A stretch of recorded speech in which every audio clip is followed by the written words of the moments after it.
నేను డబ్బులు వదలసి నేను ఆశపడలేదు. ఈ లోకంలో ఏ సంపాదించినా అది నాకు పొందేది కాదు, పట్టుకుపోయేది కాదు.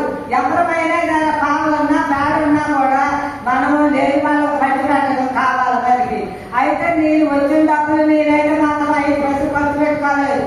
నా భర్తకి 20,000 అయింది, ఇంకా 10,000 పడతాయి. ఆ 10,000 ఉన్నాయి, ఆ 10,000 ఖర్చు పెట్టాలి.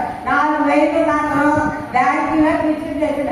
ఇక వాటి మీద మేము బతకడం మా ఆధారం అంటే దేవుడు ఇచ్చిన కృపది. మాకు దేవుడు ఈ రోజుకైనా కూడా ఇప్పుడు 80 సంవత్సరాలు, నాకు 75 సంవత్సరాలు మా ఆయనకి వచ్చింది. ఈ స్థితిలో ఉన్నానంటే ఆయన దేవుడు కొప్పండ కట్టే, దేవుడు చెత్తమండ కట్టే నేను ఆడగలుగుతాను. ఆయన మమ్మల్ని చాలా వరకు ఎంతవరకు అంటే అంతవరకు మమ్మల్ని కాపాడుకోతాడు.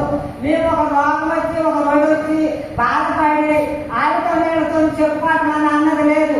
ఏదైతే అదే అయితే అయితే ఆయనే నెరవేర్చుకుంటాడు. మనం ఎప్పుడైనా ఇక్కడ ఉన్నాళ్ళ కాదు కదా అనేది అనుకుంటూ నేను ఎవరింటికి పోదు, ఎక్కడికి పోదు. ఎప్పుడైనా ఒకసారి అయ్యగారు ఇంచుకున్నాం, అక్కడికి తెచ్చిన వాళ్ళకి అలాంటి వాళ్ళకి వాళ్ళన్నా మాట్లాడుకుంటూ వచ్చేటన్నా. అయితే ఈ లెక్కలన్నా నాకు ఎవరు కొడుకులు చూడరు, పాటలు చూడరు, బిడ్డలు చూడరు, అల్లుళ్ళు చూడరు, మనవళ్ళు చూడరు, మనవరాళ్ళు చూడరు, ఎవరు చూడరు. దేవుడు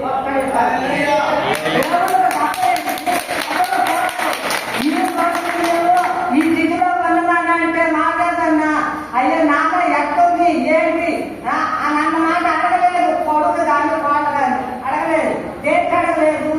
డబ్బులు కోసం. డబ్బులు అవన్నీ మొత్తం ఇస్తే అప్పుడు మళ్ళీ బియ్యం ఇస్తారు అనమాట. అది 2 రోజులు పొందుతారు. అది అయిపోయిందాక పేరు. ఆ తర్వాత నువ్వెవరో నేనెవరు ఆ నాన్న కాదు. ఇక అట్లానే మాకు అదే నేను ఒకటి పెట్టుకున్నా.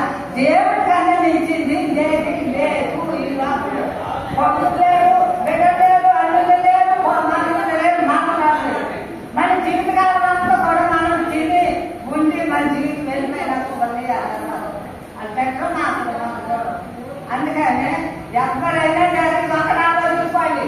కొడుకుని నమ్మద్దు, బిడ్డని నమ్మద్దు, అల్లుడిని నమ్మద్దు, ఎవరిని నమ్మద్దు, ఎవరు చూడరు.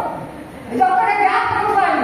ఎందుకంటే చదువుకున్నాను కాదు, దేవుడు తెలుసుకోమన్నాడు. దేవుడే నాకు దిక్కు, దేవుడే నాకు ఆధారం. అంతకన్నా నా దిక్కు ఏమీ లేదు. ఒక్కసారి చెంసాయి దేవుడు